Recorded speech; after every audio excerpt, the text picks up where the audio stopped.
Un premier exemple d'une trace d'exécution, donc très simple, sur un petit algorithme qui est vraiment simple. On a que deux variables, PVPlayer et attaque. Et je vais vous montrer à travers cette petite vidéo courte comment on fait une trace d'exécution. Et on en fera des plus compliqués dans la suite du chapitre. La première colonne, ça sera le numéro de ligne. Alors je vais simplement mettre numéro, hein, sous-entendu ça voudra dire numéro de ligne. Ensuite je vais faire une colonne par variable. Donc je vais tracer un trait, alors je vais pas m'embêter, je vais prendre un truc qui fait très droit. Voilà, je vais avoir PVPlayer ici, et je vais avoir attaque après.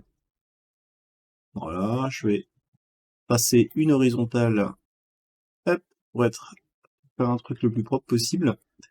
Donc ici, je vais mettre ma première variable qui est PVPlayer, et à côté, je vais mettre ma deuxième variable qui est attaque. Voilà.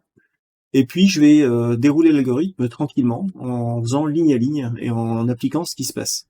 Allez, c'est parti. Donc la première ligne, qu'est-ce qui se passe? PVPlayer, on a 40, et attaque pour l'instant n'existe pas. Deuxième ligne, attaque il vaut 10, et PVPlayer n'a pas bougé. Donc soit vous réécrivez la valeur, soit vous faites un trait comme j'ai fait au-dessus.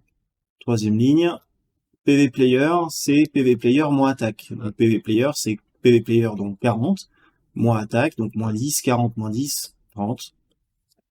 Attaque n'a pas bougé.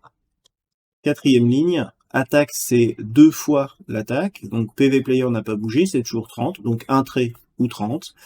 Et donc dans attaque, on a 2 fois 10, donc 20. Cinquième ligne,